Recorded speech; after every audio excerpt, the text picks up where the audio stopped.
Acharam que a disciplina está muito fácil e desistiram. É isso? Só pode, né? Bom, beleza então. Vamos nós. Vamos começar então mais uma aula. Agora que vocês já sabem tudo sobre as proteínas, carboidratos, enzimas. Aliás, carboidratos a gente vai ver hoje. Esta é uma aula meio pesada do ponto de vista de que vocês vão ver várias moléculas novas, certo? Mas é interessante vocês, como sempre, terem em mente o básico. Quais são os átomos que conectam, como que eles estão conectados, que formam os carboidratos, né? Que tipo de grupos funcionais os carboidratos têm. Então a gente vai explorar durante a aula de hoje diversas características dos carboidratos. Eu vou tentar relembrar com vocês alguns conceitos que eu imagino que vocês já tenham sobre essas moléculas. Então, os objetivos no momento serão o seguinte: conhecer essas estruturas dos carboidratos, as estruturas mais comuns deles, né? Vamos ver esses polissacarídeos que são mais comuns, como amilose, celulose e outros. A gente vai comentar brevemente sobre essas proteoglicanas e sobre as proteínas glicosiladas, e também levemente sobre os lipossacarídeos. E finalmente, vocês vão ter uma noção do que difere uma ligação glicosídica de outra ligação glicosídica, as diferenças entre os diferentes tipos de ligação glicosídica. Vocês vão entender o conceito de ligação glicosídica e tudo mais. Mas o objetivo principal da aula é colocar vocês em contato com estruturas de carboidratos, que são açúcares e não só açúcares também, mas outras moléculas como a celulose. Enfim, vamos lá. Qualquer coisa podem me interromper tranquilamente. Começando com dois açúcares bem simples aqui. São trioses, são açúcares com 3 carbonos, os dois. E desse lado aqui a gente tem um grupo aldeído. Então a gente vai chamar esse carboidrato aqui de aldotriose, porque tem 3 carbonos e porque tem um grupo aldeído aqui. E esse aqui a gente vai chamar de cetotriose, porque tem um grupo cetona e tem 3 carbonos. Então assim, na primeira aula de todas eu comentei com vocês algumas funções químicas que eventualmente a gente ia encontrar ao longo do curso. Uma dessas funções é o aldeído, que é simplesmente quando você tiver um carbono ligado a um hidrogênio e uma dupla ligação ao oxigênio, ou seja, uma carbonila que esteja ligada apenas a um carbono. E também temos uma outra função aqui, que é uma cetona, certo? Quando você tiver uma carbonila ligada a 2 átomos de carbono. 2 átomos de carbono, você vai ter uma função cetona. Então, esses são carboidratos. Prazer, carboidratos, turma de bioquímica. Eles são feitos de quê? Eles são feitos de carbono, oxigênio e hidrogênio, principalmente. A maior parte dos carboidratos vai ser composta desses átomos aí. Principalmente os carboidratos que a gente vai ingerir na dieta e tal, eles vão ser feitos desses átomos de carbono. Contudo, ao contrário do gliceraldeído, que é um carboidrato muito bem estudado, da dihidroxicetona também, os carboidratos que a gente está acostumado a comer durante a aula, eles apresentam mais carbonos do que 3, simplesmente. Em geral, eles vão apresentar 6 átomos de carbono. Então, a gente vai conhecer eles ao longo dessa aula aí. Esses são modelos de carboidratos bem simples e com apenas átomos de carbono, oxigênio e hidrogênio. O que tem de interessante nos carboidratos? Que a gente pode olhar assim do ponto de vista químico. Que outra função química que tem aí além do aldeído e da cetona? Tem o quê? Exatamente, tem hidroxila. Então tem o grupo álcool, exatamente. Vocês vão ver que os carboidratos, eles frequentemente, os carbonos, ou quase todos os carbonos, ou todos os carbonos, vão estar parcialmente oxidados, vão estar ligados ao oxigênio. Ao contrário, por exemplo, de hidrocarbonetos ou a cadeia alifática dos lipídios. Isso aqui é um hallmark, uma característica dos aminoácidos. Dos aminoácidos não, dos carboidratos. Desculpa aí. Bom, vamos para outros carboidratos. A gente viu o gliceraldeído, certo? A dihidroxicetona, certo? Outra forma de desenhar elas aqui. E aí acontece que a gente percebe que o gliceraldeído, desse jeito que a gente desenhou aqui, a gente não deu muita importância, mas ele apresenta um carbono quiral aqui. Um carbono que, na verdade, é um carbono assimétrico, certo? Esse carbono assimétrico ele vai dar origem a estereoisômeros. Então, você vai poder ter um D-gliceraldeído ou um L-gliceraldeído, porque esse carbono aqui é um carbono assimétrico. Assim sendo, ele vai ser um carbono tetraédrico que vai ter substituintes diferentes nos 4 vértices, certo? Desse tetraédrico. Ao contrário, a dihidroxicetona, ela não apresenta carbono assimétrico, mas ela mesmo assim é um isômero constitucional do gliceraldeído. Por quê? Alguém sabe o que é um isômero constitucional?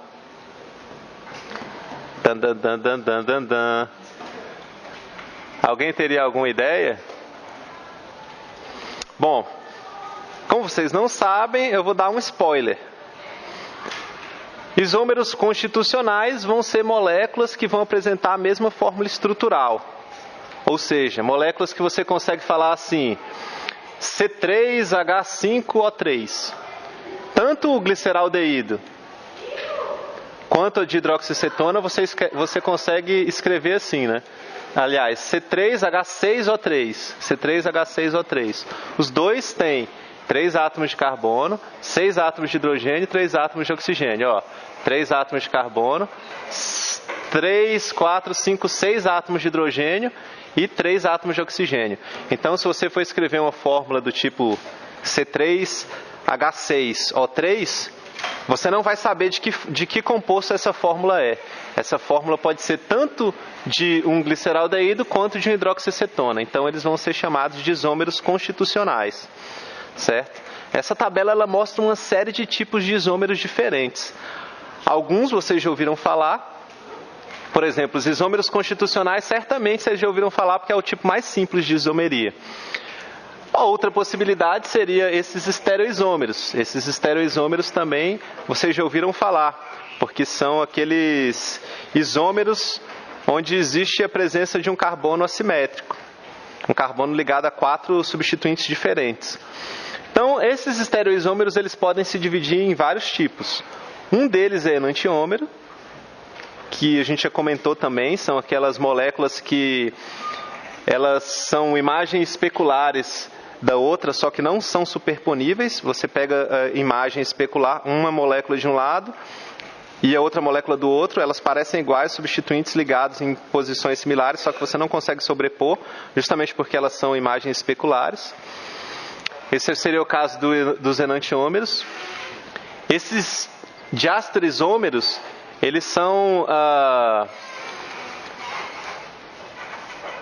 um pouco mais complicados, né? Por quê? Porque você vai ter variação em 2 grupos diferentes. E daí você não vai conseguir fazer uma sobreposição Não vão ser imagens especulares, ao contrário dos enantiômeros. Aqui no caso a gente tem uma molécula de uma altrose e uma glicose. E daí vocês veem que existe diferença nelas em 2 carbonos assimétricos. No primeiro aqui, a hidroxila está para a esquerda nesse caso, a hidroxila está para a direita no outro. E aqui nesse carbono também, a hidroxila está para a direita nesse lado e no outro está para o outro lado. Então eles não vão ser imagens especulares uns dos outros, certo? Dentro dos diastereoisômeros, vocês vão ter dois tipos de isomeria que eu acho que vocês nunca ouviram falar antes. Um seria os epímeros, certo? Esses epímeros, eles vão ser moléculas que vão se diferenciar uma das outras em vários carbonos assimétricos. E os anômeros, que são outro tipo de simetria que vocês não ouviram falar, que é um tipo de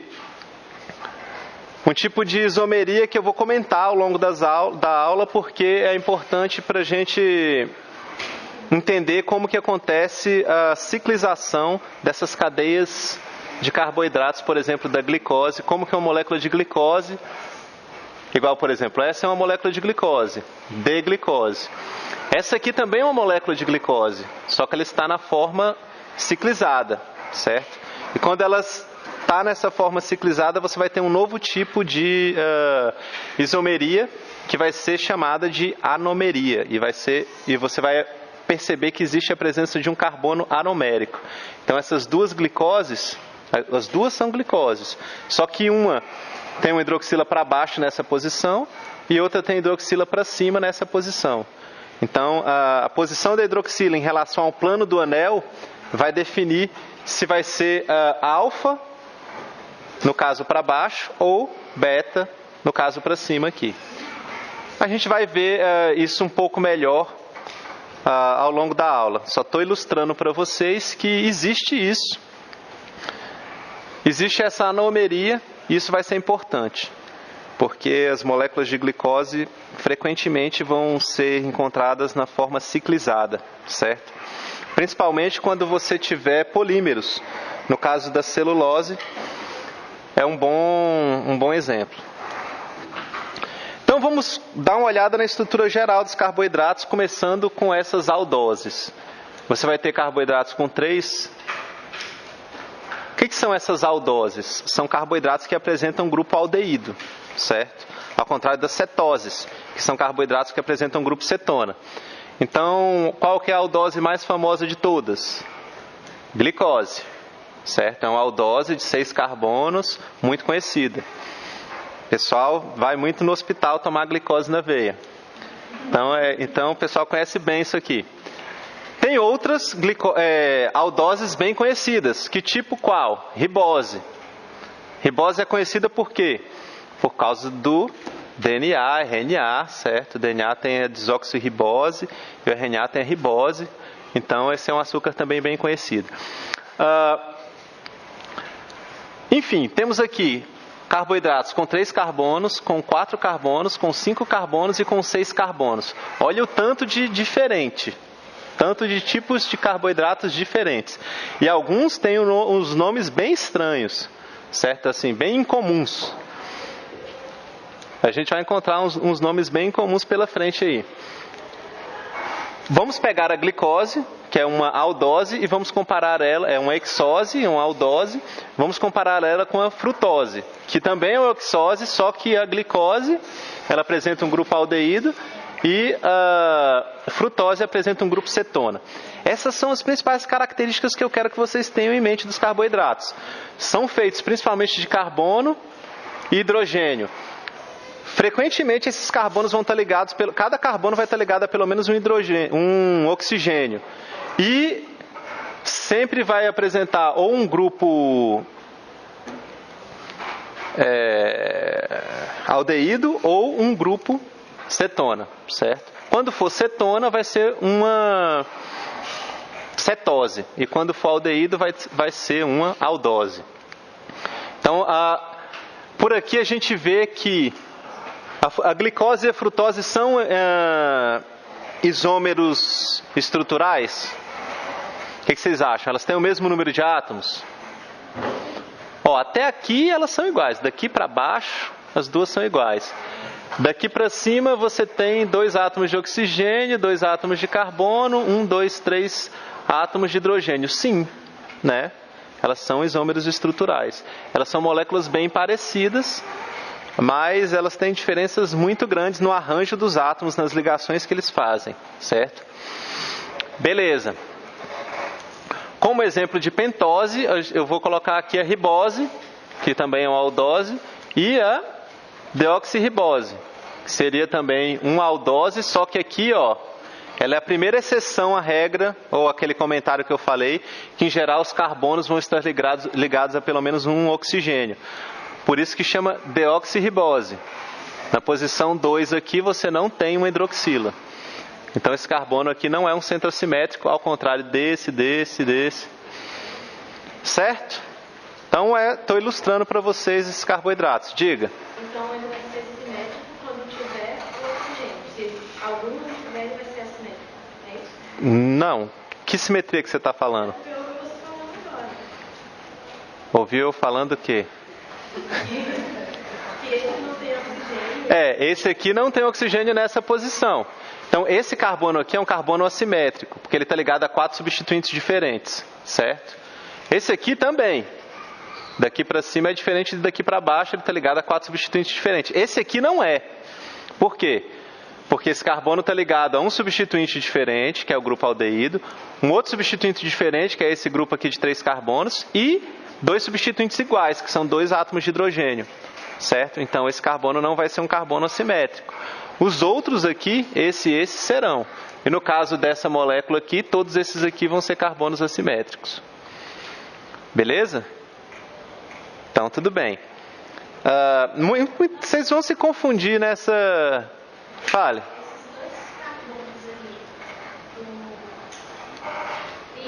Aqui?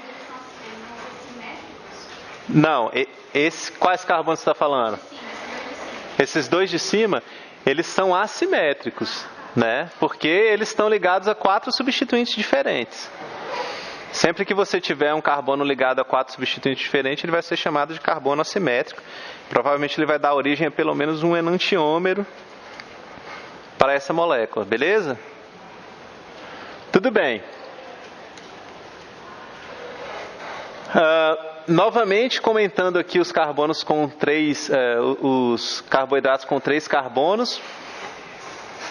Eles podem ser representados de forma diferente, certo? Então, assim, essa forma com os tracinhos cheios e tracinhos pontilhados, não sei se dá para ver daí que esse tracinho aqui é pontilhado, indicam que esses grupos estão para frente ou para trás do plano. Se vocês lembrarem daquele tetraedro que eu trouxe para vocês, vocês têm que imaginar que o átomo de carbono está no centro do tetraedro e em cada vértice do tetraedro você vai ter um substituinte diferente. Então, esses substituintes, você pode dividir eles em planos, e eles vão estar para frente, 2 para frente e 2 para trás do plano, se você quiser dividir assim. É só para ilustrar que você pode desenhar essas moléculas com uma perspectiva.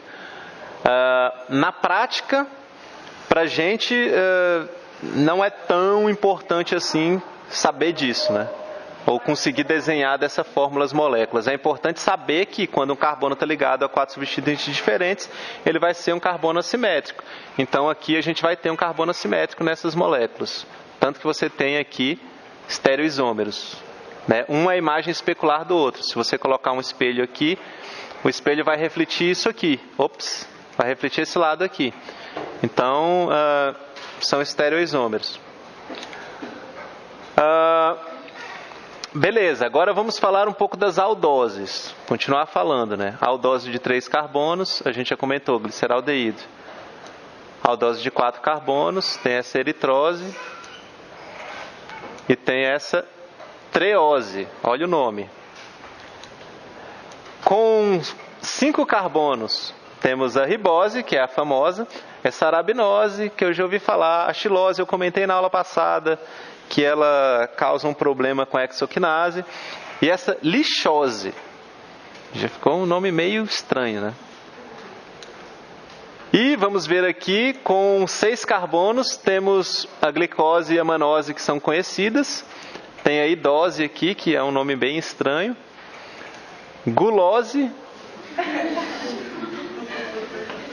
né?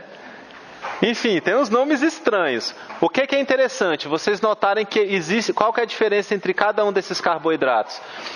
Para que lado que vão estar as hidroxilas? Então aqui, ó, nessa alose, estão todas as hidroxilas apontando para aquele lado. Aqui você já tem uma apontando para o outro lado. Nessa aqui, na glicose, todas estão apontando para esse lado, menos a segunda. Certo? Na manose, duas está apontando duas para cada lado.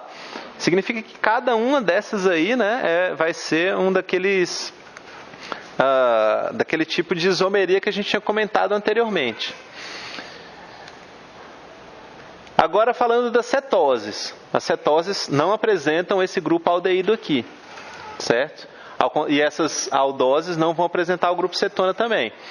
Então as cetoses, a mais simples vai ser essa de hidroxicetona, que não apresenta carbono assimétrico, certo? A segunda, com 4 carbonos, vai ser essa eritrulose.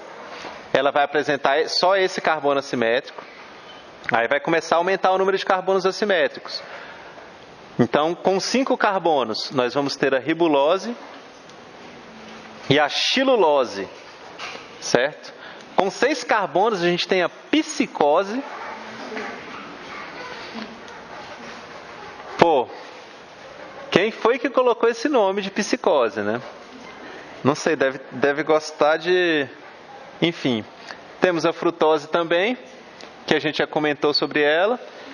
Notem que as cetoses com 5 carbonos, elas vão apresentar 2 carbonos assimétricos. A com 6 carbonos vão apresentar 3 carbonos assimétricos. Por isso que a gente tem 4 cetoses com 6 carbonos. São essas todas aqui. Mais importante para a gente vai ser sempre glicose, ribose, frutose. Esses são açúcares simples, né? A gente está comentando de carboidratos, começando a falar dos açúcares simples. O que são açúcares simples? São açúcares compostos por algum desses carboidratos que eu falei apenas. Por exemplo, a glicose ou a frutose. Ela é uma molécula pequena com 6 carbonos. A sacarose, por exemplo, já são 2 unidades dessas, uma ligada na outra. A sacarose vai ser uma glicose ligado numa frutose. A gente vai entender como que funciona essa ligação e por que ela acontece, como que acontece. Mas, por enquanto, a gente está falando de açúcar simples. Então, quando você pegar um alimento e falar assim, não sei o que, tem um baixo conteúdo de açúcares simples, você vai estar falando disso aqui. Vai estar falando que não tem frutose e não tem glicose, certo? Esses açúcares simples são aqueles açúcares que são absorvidos rapidamente e tal. Beleza. Agora vamos falar dos epímeros. O que são esses epímeros? Eu já comentei com vocês lá naquele slide lá atrás. Pegamos a glicose. Ela tem essa configuração aqui. O carbono 2 tem hidroxila para a direita, o carbono 3 para a esquerda. Lembrando que isso aqui é uma simplificação, porque isso poderia ser desenhado com uma fórmula de perspectiva, certo? E daí você vai ver que quando você tiver vários carbonos assimétricos e você diferir uma molécula da outra apenas em um deles, por exemplo, a glicose é igualzinha à manose, só que a manose tem a hidroxila para o lado diferente, a hidroxila do carbono 2. Então a gente vai falar que ela é epímero da glicose no C2, certo? E a galactose também é um carboidrato importante, certo? Vocês com certeza já ouviram falar de lactose. E lactose é um disacarídeo. É uma molécula de glicose ligada a uma molécula de galactose, certo? Então isso forma a lactose. E a galactose é um monossacarídeo que é epímero da glicose no C4, no carbono 4 da glicose. Da onde que você começa? Como é que você sabe qual que é o carbono 1? Sempre vai ser o carbono mais próximo do grupo funcional, ou seja, o carbono 1 vai ser, no caso dessas aldoses, o carbono que tiver ligado, né, que fizer parte do grupo aldeído, certo? Então esse aqui é o grupo aldeído, ele é o carbono 1. Então a galactose é um epímero da glicose no carbono 4. Vocês têm que decorar isso? Não tem que decorar isso. Vocês só têm que saber assim, se eles são epímeros, provavelmente eles também são isômeros estruturais. Então a fórmula da glicose e a fórmula da manose e a fórmula da galactose vai ser a mesma. C6H12O6. Para todas essas moléculas aqui. Só está trocando de lado as hidroxilas. Isso confere para essas moléculas propriedades diferentes. por exemplo, uma proteína que se liga na glicose não necessariamente vai se ligar na galactose, mesmo sendo que a diferença parece só uma hidroxila que mudou de lugar, mas isso faz diferença. São moléculas efetivamente diferentes. Essa molécula de glicose é diferente dessa, mesmo sendo que a única diferença está na posição de uma hidroxila de um lado para o outro. Beleza, agora entra uma parte mais interessante. É um tipo de reação química que acontece com alguns grupos funcionais, que vai ser importante a gente ter noção dela para conseguir entender o que é um carbono anomérico. Bom, vocês não provavelmente vão fazer química orgânica, né? Não. Beleza. Mas na química orgânica, uma das primeiras reações que a gente aprende é uma reação de um aldeído com álcool, certo? E quando você tem um aldeído, que é esse grupo aqui, ele reage com álcool, que é uma hidroxila, você vai ter a formação de um intermediário M-acetal, e no final das contas, você vai ter que esse grupo R do aldeído vai estar ligado no produto, certo? Assim como vai estar ligado esse grupo R2 aqui do álcool, também vai estar ligado no produto, certo? Então você vai estar formando um acetal. E quando você tiver uma cetona reagindo com álcool, você vai ter também uma reação da mesma forma, bem similar. E isso aqui provavelmente não está muito claro para vocês. Vamos dar um exemplo com o carboidrato, por exemplo, a glicose. Você tem um grupo aldeído e você tem um grupo álcool, que é o que eu comentei, né? Um aldeído reage com álcool, certo? Então você tem um grupo aldeído reagindo com um grupo álcool. Então aqui a molécula da glicose, ainda na forma linear, desenhada de uma forma diferente. Então ela pode se dobrar, a molécula de glicose não tem que ficar esticadinha, certo? Ela na verdade tem uma liberdade conformacional, ela fica se movimentando, né? Ela possui diversas formas. E daí, na medida que ela vai se movimentando, esse grupo álcool aqui, que é esse aqui, certo? Se aproxima do grupo aldeído. O grupo aldeído, né, o carbono do grupo aldeído, ele está deficiente de elétrons porque ele é uma carbonila. O oxigênio está tirando elétrons. Então, esse oxigênio da hidroxila faz um ataque nesse carbono e, aqui representando, essa molécula se fecha, certo? Então aqui você forma a setinha, lembra que eu ensinei para vocês, que a setinha indica o deslocamento dos pares de elétrons. Então toda hidroxila tem 2 pares de elétrons livres.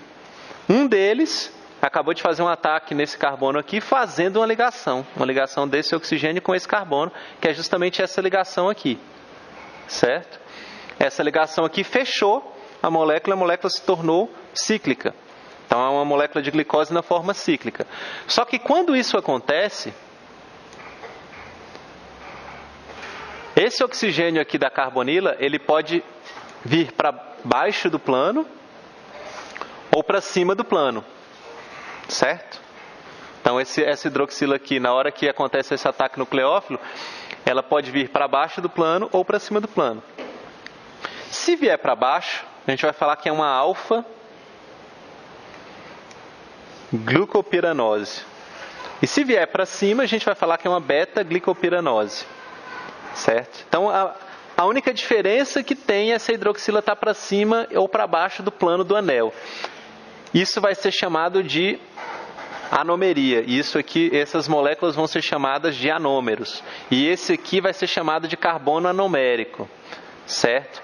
E da mesma forma que quando você tiver epímeros, a única coisa que muda de um para o outro é a hidroxila estar de um lado ou estar do outro, quando você tiver anômeros, a única diferença entre eles é que a hidroxila vai estar para um lado do plano do anel, ou seja, para baixo ou para cima do plano do anel.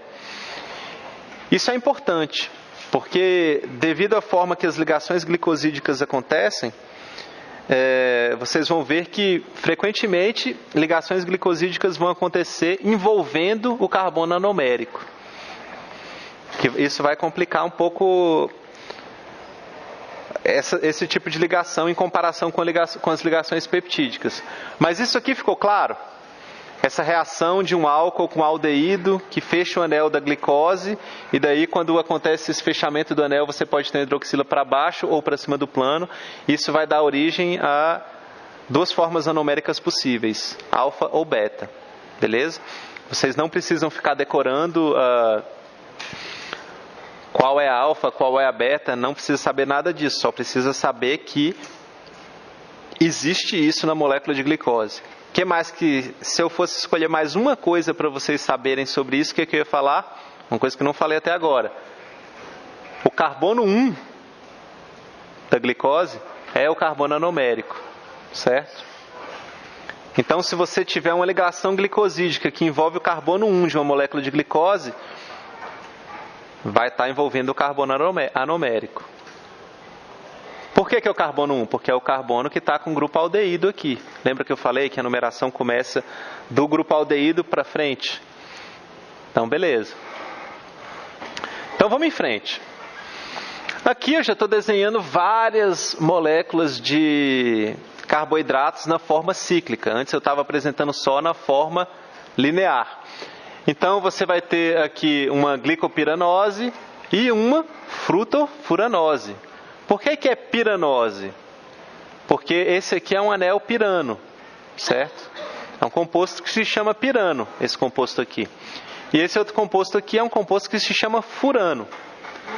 Então, eventualmente na literatura, isso não é importante vocês decorarem, mas quando você ouvir falar de piranose, está relacionado a um anel de 6 membros contendo um oxigênio, que é chamado anel pirano.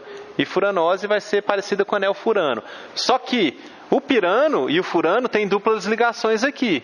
Na glicose não tem essas duplas ligações. É só uma forma parecida. Então, às vezes, vocês se confundem por causa disso. Então, essa glicose, ela tem a forma alfa e a forma beta. Alguém sabe a diferença da forma alfa para a forma beta? Aqui, entre essas moléculas? Exatamente. Na alfa, a hidroxila está para baixo, na beta, a hidroxila está para cima. E no caso da frutofuranose aqui, que é nada mais é do que uma frutose que sofreu aquele processo de ciclização. É um pouco diferente da glicose, porque a glicose aconteceu com o grupo aldeído, a frutose acontece com o grupo cetona. No caso, você vai ter esse grupo aqui, essa hidroxila para cima ou a hidroxila para baixo aqui. Beleza. Uma outra característica interessante dos carboidratos. Os açúcares ou carboidratos vão se dividir entre açúcares redutores ou não redutores. Certo? O que acontece quando você tem um açúcar redutor?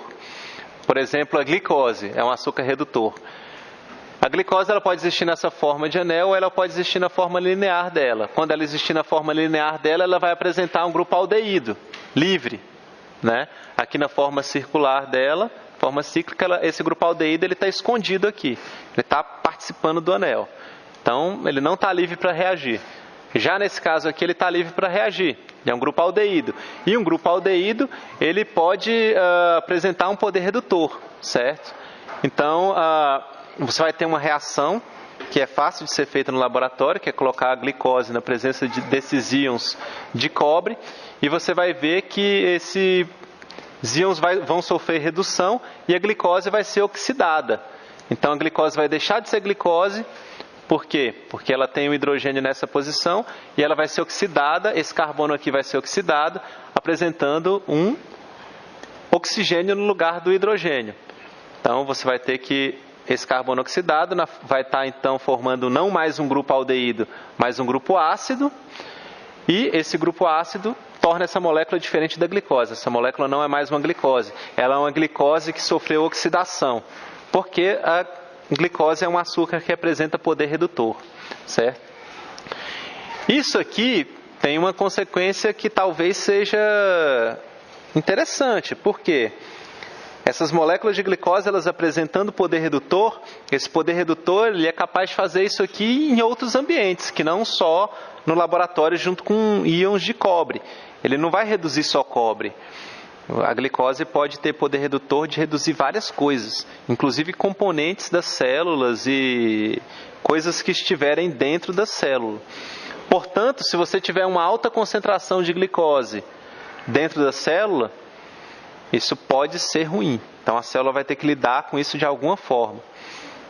A gente vai entender como que isso vai acontecer. Como que a gente consegue, por exemplo, guardar a glicose em grande quantidade dentro do fígado ou dentro do músculo, sem que esse poder redutor cause algum dano ou algum problema para a célula.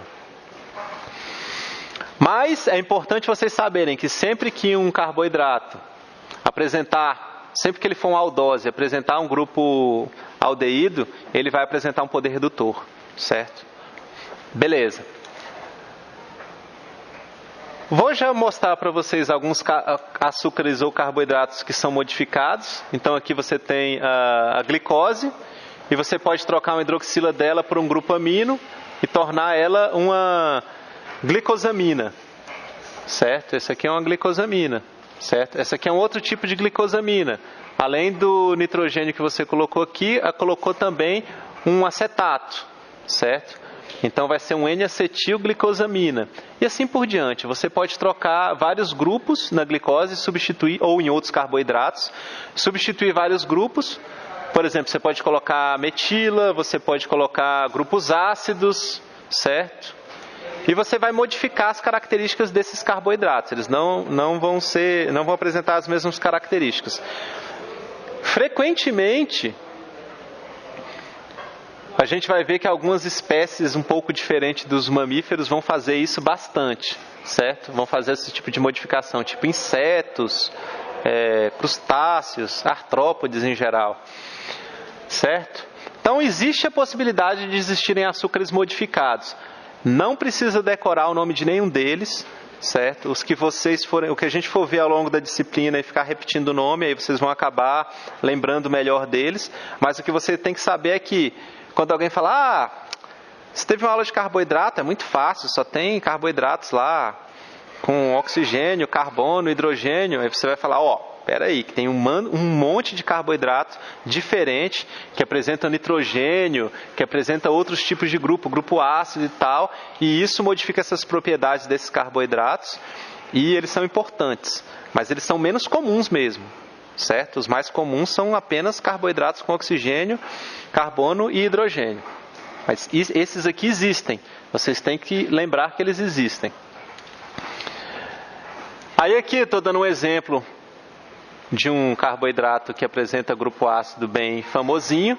Ele é o ácido acetilneuroamínico. Ele apresenta aqui um grupo amino ligado a um acetil, um grupo ácido aqui, e além disso, nessa posição R, ele tem esse substituinte aqui. Então, um carboidrato bem diferente dos que a gente viu. Ele tem 1, 2, 3, 4, 5, 6, 7, 8, 9, 10, 11 carbonos. 11 átomos de carbonos, ele é um carboidrato bem mais completo, bem mais complexo, quer dizer, do que a glicose, por exemplo. Além de apresentar 11 carbonos, ele apresenta também um nitrogênio, certo? Então, só para exemplificar. Beleza, agora vamos para uma das partes, provavelmente a parte mais importante da aula, a parte onde vocês vão entender as ligações glicosídicas. Vocês lembram que os aminoácidos, eles se ligam uns aos outros através de ligações peptídicas, e que as ligações peptídicas são todas iguais, certo? Por quê? Sempre você vai ter um grupo amino reagindo com um grupo ácido, e você vai estar fazendo uma ligação peptídica, no caso dos aminoácidos. Aqui é um pouco diferente. Por quê? Porque quando você for reagir dois carboidratos para formar uma ligação glicosídica, que é uma ligação que seria análoga à ligação peptídica, o que vai acontecer? Vai depender do tipo de anomeria que vai estar envolvida nos carbonos, se esses carbonos forem anoméricos. Então, por exemplo, você vai ter uma alfa-D-glucose reagindo com uma beta-D-glicose, ou seja, a glicose que tem a hidroxila para cima e a glicose que tem a hidroxila, quer dizer, para baixo aqui e para cima aqui. Então, esse aqui é o carbono anomérico dessa molécula de glicose. Esse aqui é o carbono anomérico dessa outra molécula de glicose. Só esse aqui que é anomérico vai reagir com outro carbono que não é anomérico, com a hidroxila aqui. Essas duas partes das duas moléculas vão reagir através de uma reação de condensação bem parecida com a ligação peptídica, só que é uma ligação glicosídica, e vai formar uma ligação assim. A gente vai falar que essa ligação, a gente sempre começa a enumerar isso da parte que seja não redutora para a parte redutora. Então, o que vai acontecer? Por que essa parte aqui vai ser chamada de parte não redutora? Porque esse grupo aqui, onde a gente tem o carbono anomérico, ele é o carbono da glicose que pode formar um grupo aldeído, certo? Então, o grupo aldeído estaria aqui. Só que ele vai reagir, e daí ele vai deixar de ser reativo, certo? Se você vai estar reagindo, ele não é mais um aldeído, ele vai estar fazendo essa ligação, ele não vai mais apresentar poder redutor. Beleza? Já esse aqui, ele ainda é um carbono anomérico normal, ele pode apresentar poder redutor. Essa molécula de glicose aqui, ela pode abrir e deixar de ser cíclica, expondo o grupo aldeído, de forma que essa extremidade vai ser chamada de extremidade redutora. E essa aqui vai ser chamada de extremidade não redutora. Então a gente vai ter uma maltose, que é uma ligação de uma glicose a uma outra glicose, através de uma ligação glicosídica 1,4. Certo? Ligação glicosídica 1,4. Chamado de alfa 1,4. Por que alfa? Porque esse aqui é o carbono anomérico na forma alfa, porque a hidroxila está para baixo. Bom, pode parecer complicado, mas nem é tanto. Vou exemplificar novamente os conceitos que eu quero que fiquem claros aqui. Que o carbono anomérico, que seria esse aqui e esse aqui, eles são dois carbonos anoméricos de duas moléculas diferentes. Apenas o carbono 1 dessa molécula aqui reagiu. Ele perdeu o poder redutor dele, porque ele não pode agora abrir. Essa molécula de glicose não pode voltar para essa forma linear aqui, certo? Que aqui é uma dupla seta. A molécula de glicose pode ciclizar e pode voltar a essa forma aqui. Se ela volta a essa forma, ela libera esse grupo aldeído, e esse grupo aldeído vai apresentar o poder redutor, certo? É o grupo que pode reagir. Certo. Então, quando essa molécula reagiu aqui com essa outra molécula de glicose, formou uma ligação glicosídica, isso meio que travou esse carbono anomérico. Essa molécula de glicose aqui, essa parte ela perdeu o poder redutor. Então, se alguém falar assim, e se eu pegar essa molécula aqui, essa parte aqui está muito parecida com essa aqui, né? Isso aqui está muito parecido com isso. E se eu pegar uma outra molécula e colocar aqui do lado, e fizer uma outra ligação glicosídica, aí esse carbono aqui vai perder o poder redutor dele, porque ele vai estar ligado em uma outra molécula. E a molécula de açúcar aqui da frente é a que vai apresentar o poder redutor. Você consegue ligar várias moléculas umas nas outras assim. Então, no caso da maltose, que são duas moléculas de glicose ligadas através de uma ligação glicosídica alfa 1,4, só essa segunda parte aqui que vai apresentar poder redutor. Então, quando essa ligação glicosídica foi feita, esses açúcares aqui, eles perderam metade do poder redutor deles. Por quê? Porque só essa parte aqui que apresenta poder redutor, essa parte aqui não apresenta mais. Certo? Deu para entender vagamente? Sim? Bom, então, por exemplo, a lactose. A lactose, ela é uma ligação glicosídica, ela forma uma ligação glicosídica entre uma glicose. Aliás, essa aqui, entre uma galactose, na verdade, e uma glicose, uma ligação beta 1,4, certo? Então, a glicose continua com o carbono anomérico dela aqui, e a galactose, o carbono anomérico dela está comprometido nessa ligação, certo? Essa aqui seria uma outra forma de desenhar a lactose. É uma galactose mais uma glicose. Por que essa ligação é chamada de beta e essa outra era chamada de alfa? Porque esse carbono anomérico estava na forma alfa, para baixo do plano. Esse carbono anomérico estava para cima, a hidroxila aqui, né? Então seria beta, para cima do plano. Então essa seria uma lactose, ligação beta 1,4. A sacarose, que é o açúcar de mesa, um açúcar muito comum, ele é formado por uma molécula de glicose e uma molécula de frutose, com ligações alfa 1,2. Você não precisa decorar o nome. Quando eu fiz bioquímica, eu tinha que saber o nome de todos esses, eu tinha que saber de cor, desenhar essas ligações. É difícil de desenhar isso aqui. Desenhar essas ligações para baixo do plano, para cima do plano, nananã. Isso é uma chatice. Não é o que vocês têm que saber nessa aula. O que vocês têm que saber é que existe carbono anomérico. O carbono anomérico só vai existir quando a molécula de carboidrato estiver na forma ciclizada, certo? A molécula de glicose e outros carboidratos vão apresentar poder redutor. Quando você tiver ligações glicosídicas, frequentemente o carbono anomérico vai estar envolvido nessas ligações e daí ele vai perder o poder redutor dele. Esse tipo de coisa. E não se focar em saber quais são as ligações e tudo mais. Mas é importante dois tipos de ligações. As ligações alfa 1,4 da maltose é um tipo de ligação bem comum. Tem alguém tomando trote. Então as ligações alfa 1,4 são ligações bem comuns. Elas estão presentes em diversos polímeros, a gente vai ver isso. E as ligações beta 1,4 também são comuns. São as ligações da celulose.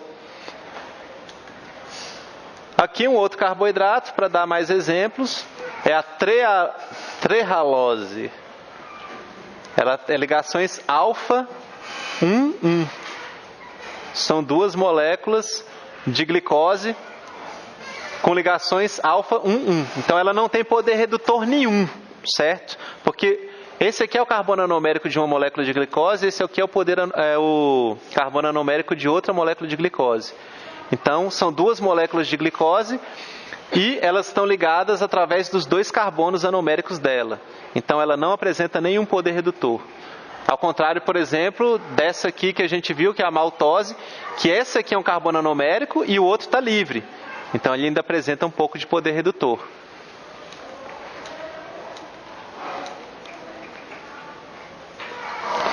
Aqui é só um exemplo para mostrar uma coisa para vocês. Essa aqui é uma outra forma da gente desenhar a sacarose. A sacarose seria uma molécula de glicose ligada a uma molécula de frutose por uma ligação alfa 1,2, certo? Beleza. Aqui é uma outra forma de desenhar essa molécula de sacarose, duas moléculas de carboidratos simples, né? Uma glicose aqui desse lado e uma frutose aqui. E temos a sucralose aqui. Sucralose é uma molécula utilizada na indústria de alimentos, né? Porque é uma molécula que apresenta um poder adoçante bem intenso. Ela é 600 vezes mais doce que a sacarose, certo? Aí eu coloquei aqui ou mais. Por que isso? Não tem como medir isso muito bem, definir exatamente quantas vezes? 597,3 vezes? Não tem como fazer isso. Não é assim que funciona. Antes de comentar isso, quais são as diferenças entre essas duas moléculas? Poucas. Algumas hidroxilas, tipo essa aqui, foram trocadas por íons cloro, certo? Aqui foi trocado por cloro, aqui também. Então você vai ter 3 cloros, e além disso tem alguma diferença? Tem. Essa hidroxila aqui, podemos dizer que ela está para frente do plano. Está com os tracinhos tracejados, né? Esse cloro aqui, ele está na direção oposta do plano. Então se esse aqui está para frente do plano, esse aqui está para trás do plano. Então não é só trocar um átomo por hidroxilas por cloro. Tem também uma outra variação aqui. E essa sucralose é 600 vezes mais doce que a sacarose. Como que essa escala de doçura funciona? É meio que empírico. Você pega moléculas e testa Testa como? Dá para humanos testarem. Fala assim, ó, prova isso aqui, né? Tipo, come essa glicose aqui. Aí depois você vai dar uma parada dessa sucralose pura pro pessoal comer. Ah, toma aqui essa sucralose e me diz aí quantas vezes mais forte que a glicose é. Aí o cara vai pôr na boca e coisa ruim do capeta. Porque é muito doce, vai ter um gosto muito estranho. Aí você vai ter que diluir ela, certo? Você vai ter que diluir ela e dar assim, ó. Quantas vezes eu tenho que diluir isso aqui para ficar com gosto parecido com o da glicose? Então, quer dizer, com o da sacarose. A sacarose vai ser o padrão. A gente vai falar assim, sacarose, que é o açúcar de mesa, vai ter o poder adoçante padrão, que vai ser 1, certo? Quanto que eu tenho que usar dessas outras moléculas para adoçar o mesmo tanto? Então, frequentemente, por exemplo, ó, vamos ver aqui, aspartame, 250 vezes. Você acha que quando você pega um saquinho de aspartame, o que tem dentro do saquinho é aspartame mesmo? Não é aspartame, certo? Aquilo ali é um pouquinho de aspartame diluído com alguma outra coisa. Certo? Tem alguma coisa que eles usam para diluir, serve de veículo, porque se você pegar aspartame puro e colocar na boca, vai ser ruim pra caramba. Ou mesmo dessas moléculas muito doces aqui. A doçura em excesso não vai ter não vai ser muito agradável. Então você vai ter que diluir isso. E você vai ter que utilizar alguma coisa. Então você vai ter que, no mercado, o que a gente tem hoje em dia? Temos a sucralose, temos a sacarina sódica, que é um adoçante bem utilizado, o aspartame, além desses que estão aí, temos o acesulfame K, também é muito utilizado. Glicose? Ah, frutose. Para adoçante? Nunca vi. Ela tem um poder adoçante um pouco maior do que da sacarose, então faz sentido. Você vai estar consumindo menos carboidrato e conseguindo adoçar um pouco mais. Mas é diferente, né? O poder dela não é nem o dobro da glicose. Esse outro cara aqui, Lugdunami, 225 mil vezes mais forte. Então você tem que... Olha a molécula que estranha que é. Pois é, então, diferentes moléculas vão apresentar diferentes poderes de adoçante, ou diferentes graus de capacidade de adoçar alguma coisa. No mercado, qual que você acha qual é o adoçante bom, seguro que tem pra gente consumir assim? Vocês tomam café? Alguém toma café? Não? Alguém toma refrigerante? Vocês comem alguma coisa? Todo mundo vive de luz. Pô, vocês estão fazendo nutrição e não come nada? Se não dá. A gente tem uma série de adoçantes no mercado, cada um deles tem as suas características, né? Tem gente que tem, por exemplo, alguma certa intolerância a aspartame. Tem gente que, por exemplo, não está nem aí, consome açúcar mesmo. Pessoal, hoje em dia existem vários produtos que já vêm adoçados de fábrica, tipo refrigerante light, e você pode escolher as coisas que você faz na sua casa, você pode escolher o tipo de adoçante que você vai querer usar, se você vai querer usar açúcar ou não. Então, existe um grande debate sobre a segurança dessas moléculas, né? Segurança do aspartame. Pode usar aspartame? Alguém acha que aspartame faz mal aqui? Vocês não têm opinião sobre o assunto? Faz mal? Não faz? Faz? Qual que faz mais mal? Aspartame ou sacarose? Aspartame? Por quê? É o que dizem. Eu discordo. Mas, tipo, por exemplo, aspartame não engorda. A gente tem um sério problema de obesidade no mundo. Então, se você for ficar comendo sacarose, você vai, uma quantidade suficiente, dependendo do que você come, né, você vai acabar engordando. Então tem várias vantagens e desvantagens. Essas coisas, não existe uma resposta assim, aspartame é melhor, sacarose é pior. Diga. É porque é complicado. Claro, a sacarose tem vários problemas. Se a gente está falando de diabetes, por exemplo, aí tem alguns estudos que falam que o diabetes consumir o adoçante vai ativar não sei o que lá e vai trazer problema de obesidade por diabetes. Aí é complicado. É tudo. São várias coisas. Mas existe uma... Enfim, a lógica é o que você talvez tenha colocado de uma forma certa. Ela diz que é complicado. E é complicado. Existem várias forças. Existem várias forças de mercado tentando colocar conceitos na cabeça de todo mundo, né? Um dos conceitos que vendem assim é que tipo assim, adoçante é ruim. Pronto. Aí você já está classificando. Como assim adoçante é ruim? Adoçante pode ser aspartame, pode ser sacarina, pode ser sucralose, pode ser lugduname aqui. Alguém já provou isso aqui para saber se é ruim? Já fizeram ensaios? Então não dá para chamar todos os adoçantes de ruim.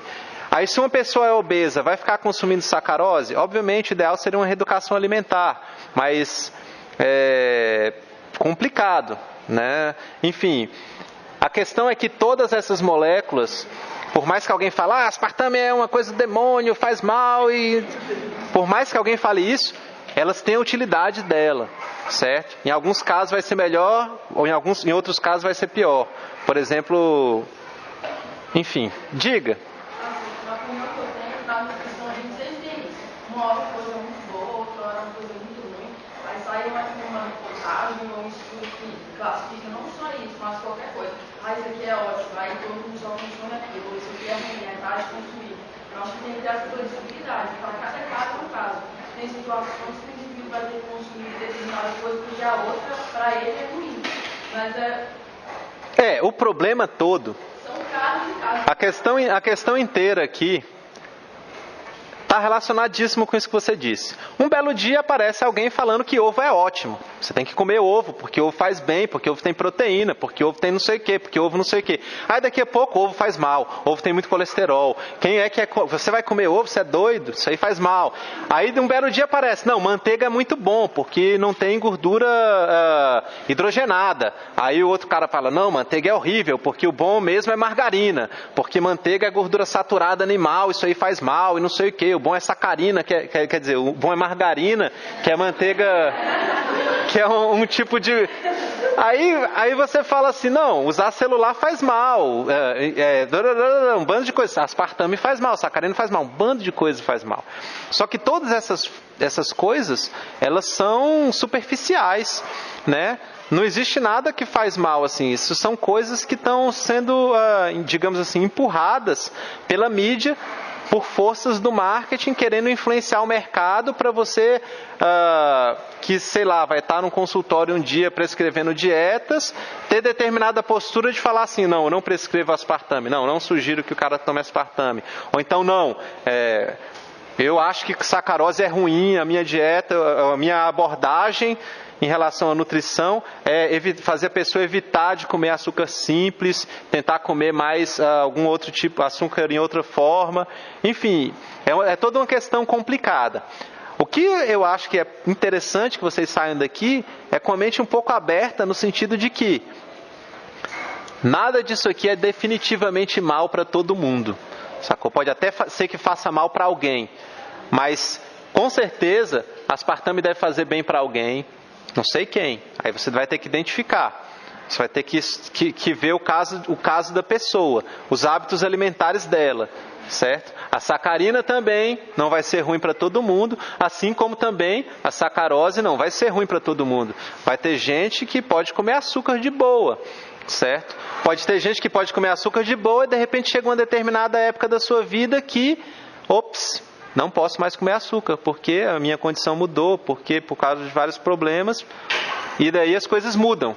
Então a gente tem que entender que as coisas são dinâmicas, e que não existe não dá para baixar uma lei e falar assim, não pode mais sacarose, acabou.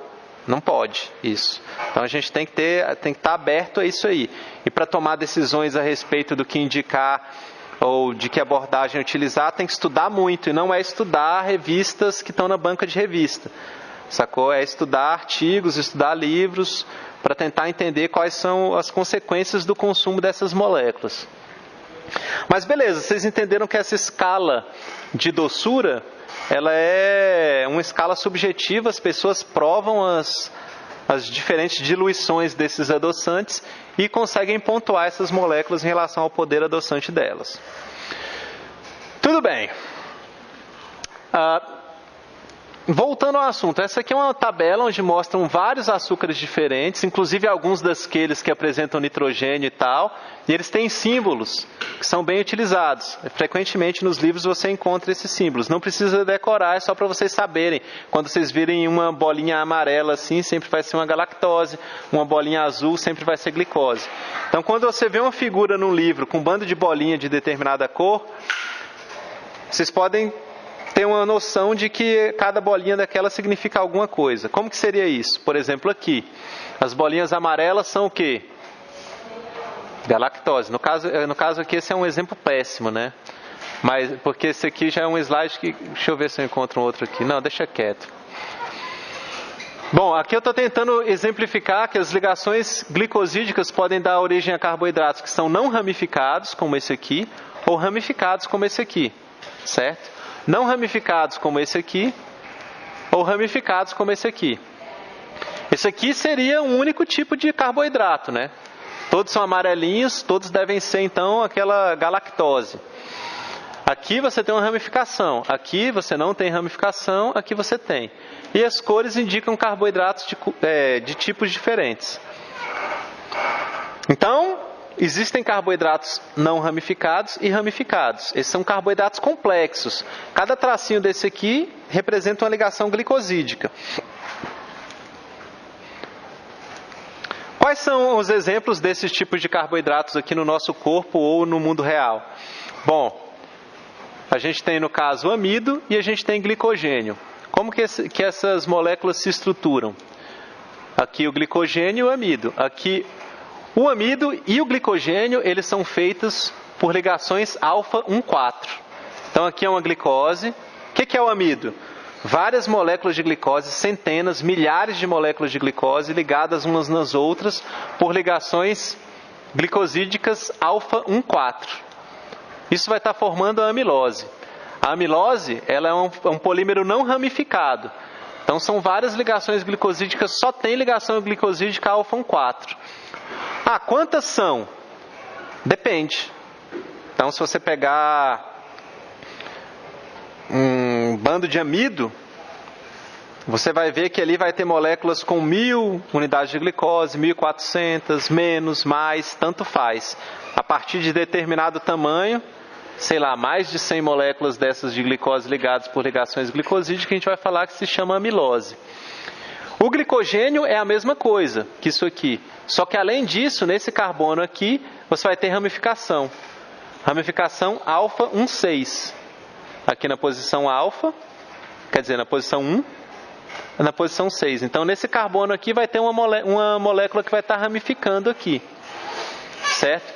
Então, além de ter essas ligações alfa-1,4, no meio da cadeia do glicogênio, você vai ter uma ramificação envolvendo esse carbono aqui, que é o carbono 6, certo? Então, o glicogênio é um polímero de glicose ramificado. Isso é importante vocês saberem. O glicogênio é um polímero ramificado. No caso, a amilose não é.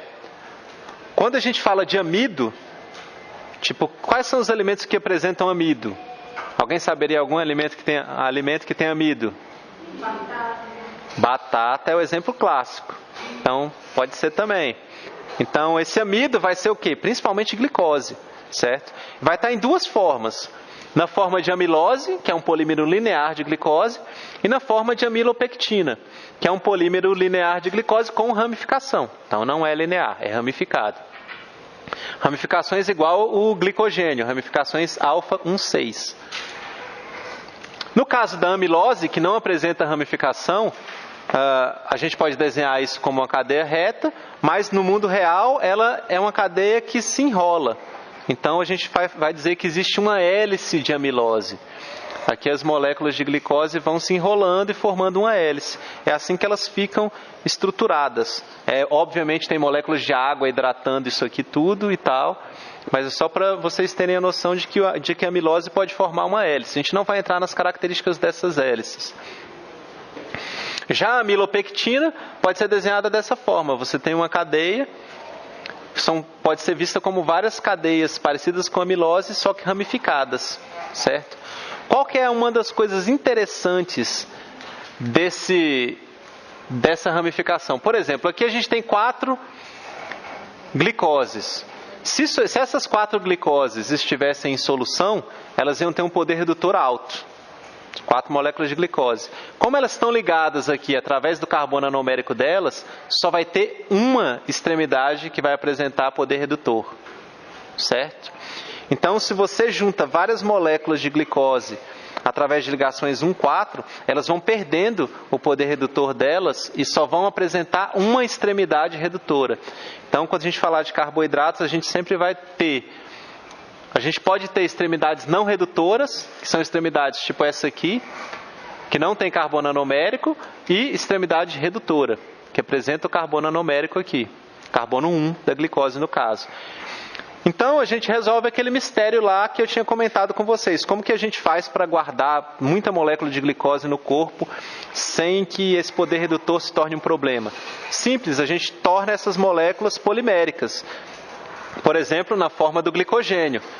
A gente liga milhares de moléculas de glicose umas nas outras, e cada vez que você pega uma molécula e liga lá, ela perde o poder redutor dela. Certo? Porque o polímero de glicogênio, se o polímero de glicogênio tem 1000 moléculas de glicose, ele tem mais ou menos poder redutor do que um polímero de glicogênio com 2000 moléculas de glicose. O que vocês acham? Um glicogênio com 1000 moléculas de glicose tem mais ou menos poder redutor do que um glicogênio com 2000 moléculas de glicose. O mesmo tanto. Porque eles ambos apresentam apenas uma extremidade redutora. Certo? Então, assim, quando você tiver a ramificação, você sempre vai ver que começa da extremidade não redutora para a extremidade redutora. E a celulose? No caso, vocês conhecem celulose, né? Onde que a gente encontra a celulose? Tá rolando um pagode aí. Onde que a gente encontra a celulose no mundo real? Vocês sabem? Onde? Nas plantas. Aqui nessa mesa. Essa mesa aqui, por exemplo, ela é feita principalmente de celulose. Tem lignina também, mas principalmente celulose. Ela tem origem vegetal, certo?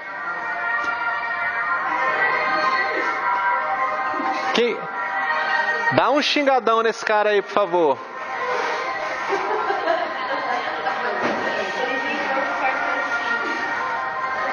Bota moral na parada aí. Isso aí. Então,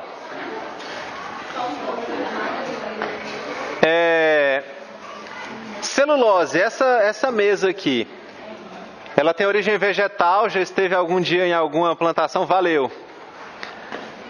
Ou em algum lugar. E de onde que vieram esses átomos aqui que compõem essa mesa?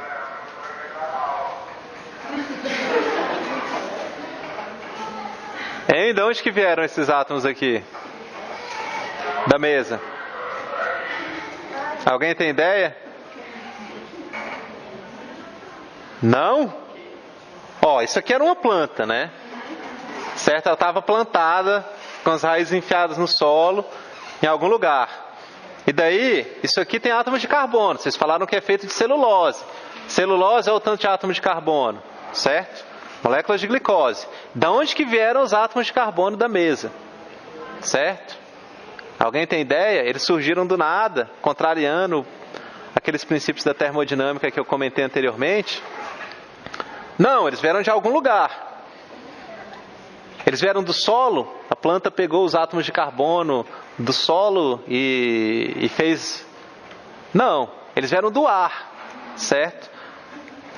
Os carbonos das plantas, as plantas elas comem ar, certo? Elas ficam plantadas lá, aí entra o CO2, elas pegam esse CO2, fixam eles e formam moléculas orgânicas complexas. Você não precisa de ter uma fonte de carbono no solo, a planta não pega carbono pela raiz, certo? Ela pega o carbono, esses átomos que estão na mesa, um dia eles já estiveram aqui na atmosfera, certo? E a planta pegou eles, respirou eles e transformou eles em moléculas de glicose, principalmente. essas glicoses de 6 carbonos que a gente estudou, e depois pegou essas moléculas de glicose e ligou elas através de ligações beta 1,4, certo? Formando celulose. E a celulose que está aqui na mesa hoje, um dia já esteve no ar livre, certo? Esses átomos aqui. Essas ligações 1,4, elas dão essa característica aqui para as unidades de glicose dentro de uma celulose, que elas fazem ligações de hidrogênio umas com as outras, certo? E quando você empilha isso, fitas de glicose, digamos assim, quer dizer, de celulose, porque a celulose é um polímero não ramificado, é um polímero linear de glicose.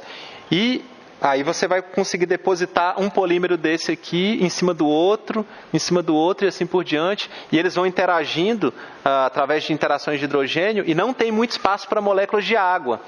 Por isso eles ficam com essa característica fibrosa que a madeira tem, certo? É uma característica estrutural bem interessante. A árvore utiliza isso para crescer, para sustentar o próprio peso dela, certo? É um material bom para servir de estrutura para alguma coisa. Por isso que a gente faz mesa, casa, tudo mais de glicose, né? De celulose, que é um polímero de glicose.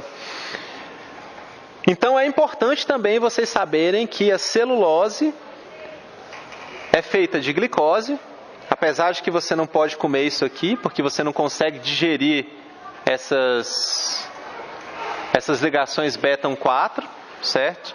Você vai ter sérios problemas para digerir isso aqui, porque você vai ter, teoricamente, que hidratar primeiro essa fibra aqui, para depois você conseguir digerir, você não vai conseguir fazer isso.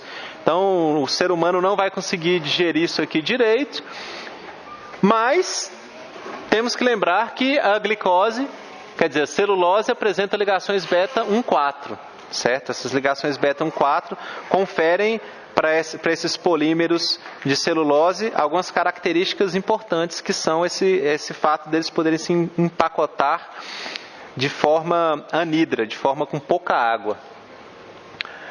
Bom, tem uma enzima que se chama celulase, está ilustrada aqui uma árvore que foi cortada e em cima dela nasceu um fungo.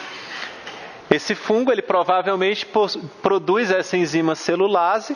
Essa enzima celulase é uma enzima que provavelmente nós não temos, e o fungo utiliza ela para digerir a celulose, para tirar a glicose, né? Tirar a glicose da celulose, conseguir extrair a glicose daqui. Então, é muito interessante como uma molécula como a glicose pode formar a sacarose, que é uma coisa que a gente usa para adoçar e come tranquilamente. Pode formar o amido, que é uma coisa que a gente gosta de comer, frito principalmente.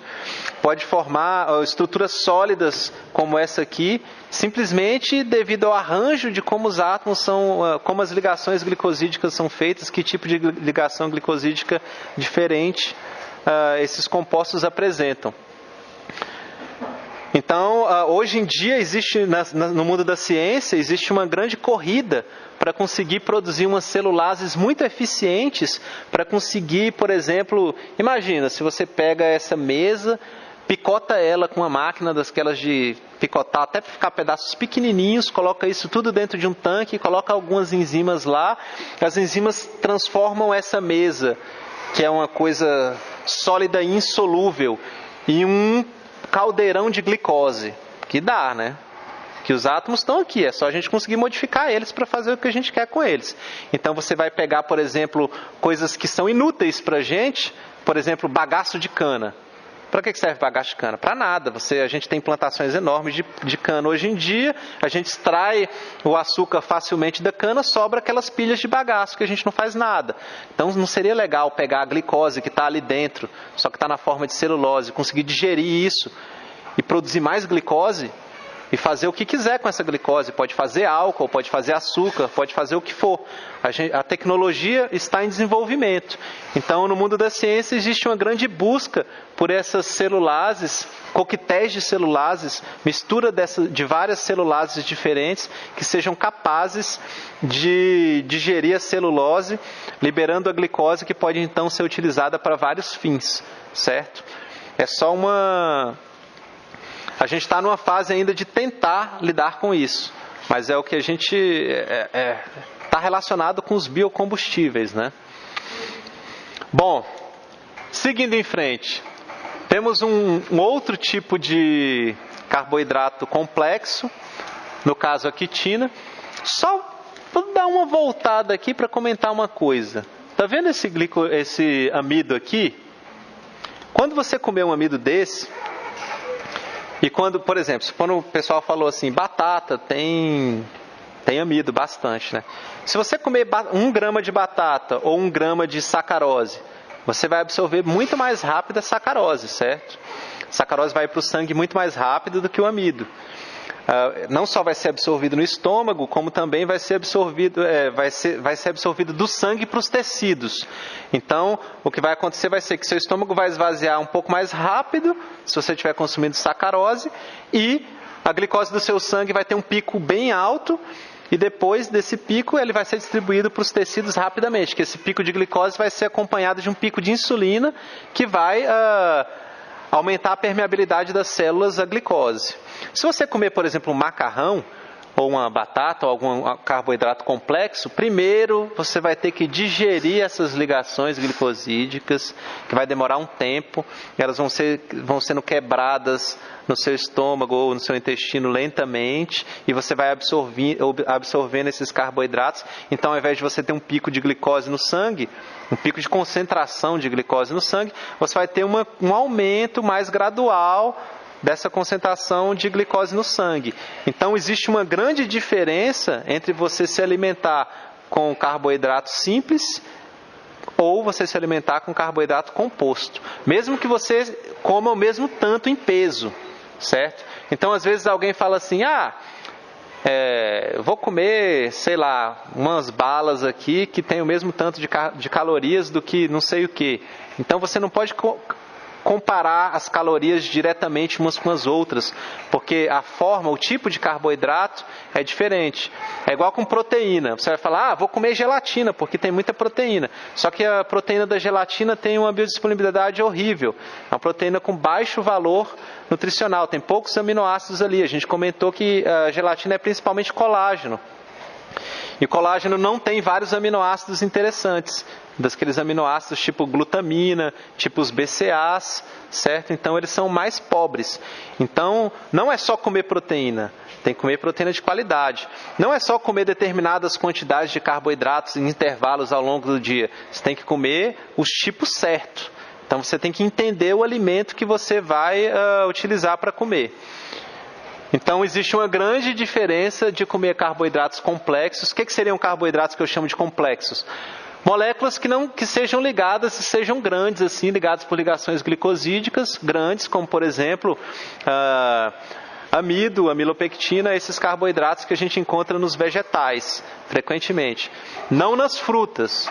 As frutas, às vezes, têm mais carboidratos simples e disacarídeos, que são uma coisa com, digamos assim, mais simples, mais facilmente absorvidas. Mas, beleza, foi só um comentário. Aqui é a quitina e ela apresenta carboidrato, ela é um polímero linear também, só que é um carboidrato que foi modificado. Ela parece bastante com a celulose, só que é modificada aqui. Ligações alfa 1,4, só que apresenta aqui um grupo amino acético. Beleza? Onde que você vai encontrar a quitina? Nas carapaças dos besouros, nas patas dos caranguejos, certo? Enfim, nos artrópodes. A agarose é uma coisa também, é um polímero de glicose que apresenta uma outra modificação aqui. Eventualmente vocês vão ouvir falar de agarose, se alguém for pegar alguma disciplina de biotecnologia e tal. Se não me engano, é originário de algumas algas, certo? É um polímero é um carboidrato que apresenta modificação e também apresenta mais do que... é um pouco mais complicado do que a glicose. Outra coisa onde a gente vai encontrar carboidratos são na parede celular das bactérias, chamada de peptidoglicana. Então você vai ter essas sequências aqui de carboidratos e também vai ter aminoácidos ligando, né, essas sequências de carboidratos. Certo?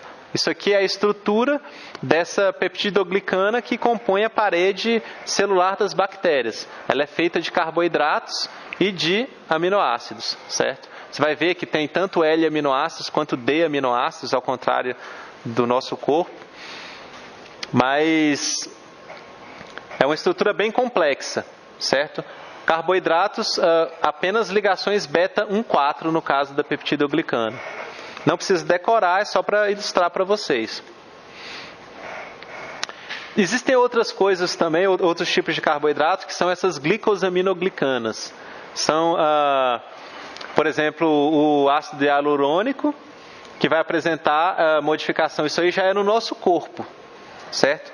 Mais especificamente,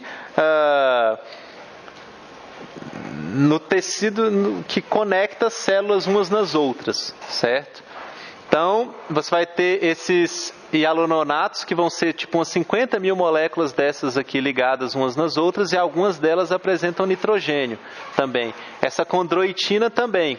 Condroitina sulfato vai apresentar um grupo sulfato aqui. E onde que essas moléculas vão estar? Aqui tem uma tabela gigantesca de alguns peptídeos, na verdade não peptídeos, desculpe, sacarídeos, que vão estar presentes em nosso corpo ou em outros lugares, o tipo de ligação que faz. Mas eu quero mostrar para vocês essas proteoglicanas, que apresentam aquele ácido hialurônico. Então, essa aqui, no caso, seria uma molécula de carboidrato complexo, dessa forma aqui, que se repete, essas duas unidades vão se repetindo, mais que não sei quantas mil vezes, até formar uma estrutura como essa. Essa estrutura, ela integra proteínas, carboidratos, certo? Sendo que algumas delas são dessa condroitina, sulfato, enfim, é uma molécula bem complexa. Isso aí está presente no nosso tecido, principalmente na pele, entre as células. Então aqui tem um exemplo, um slide que mostra onde que isso aí ficaria, certo? Você tem aqui a membrana plasmática, e daqui do lado de fora da célula você vai ter esses carboidratos que servem para manter a célula com esse tônus, a pele com esse tônus que ela apresenta, e também serve para manter hidratado. Isso aí são moléculas muito grandes. Esse aqui é um modelo, obviamente, muito simplificado, mas dá para ilustrar, que você está vendo essas estruturas aqui, que seriam essas estruturas aqui. Aqui estão vistos por microscopia de força atômica. Essas estruturas, elas são bem hidratadas, e também tem várias coisas relacionadas ao reconhecimento de moléculas. Tem proteínas específicas que interagem com isso aqui e reconhecem isso aqui. Bom, para finalizar, como que acontece essa ligação aqui dos carboidratos nas proteínas?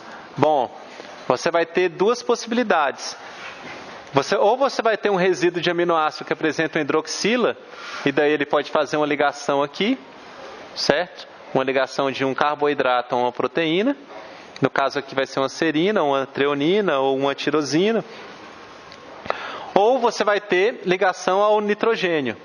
No caso aqui é uma asparagina, é um aminoácido que está ligando no carboidrato.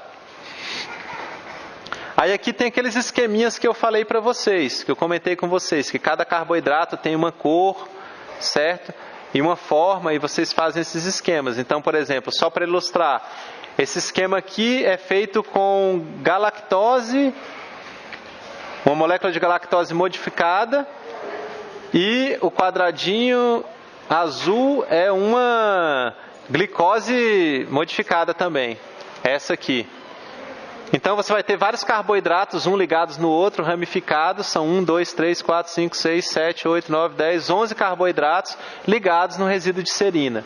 Vai estar formando uma estrutura como essa aqui. Enfim, deu para vocês verem os carboidratos, que tipos de ligações que eles fazem, a diversidade da forma e das propriedades deles. Podem ser doces, podem ser insolúveis, como essa mesa, podem ser ramificados, os carboidratos complexos podem ser ramificados como o glicogênio ou lineares como a celulose. E também existem vários carboidratos que são modificados através da presença de algum grupo. Pode ser um grupo funcional, como por exemplo um sulfato, no caso da condroitina sulfato, ou um nitrogênio e tal, como por exemplo no caso dessa molécula aqui. Então eu acho que é isso. Temos aqui um lipossacarídeo, que é basicamente aquele esqueminha ligado a um bando de lipídios, mas isso aqui é menos importante nesse momento. Quando eu for dar aula de lipídios, eu comento com vocês sobre isso. E daí, relembrando que terça e quarta a gente não vai se encontrar. Então vou deixar para vocês um sonetinho. E é isso.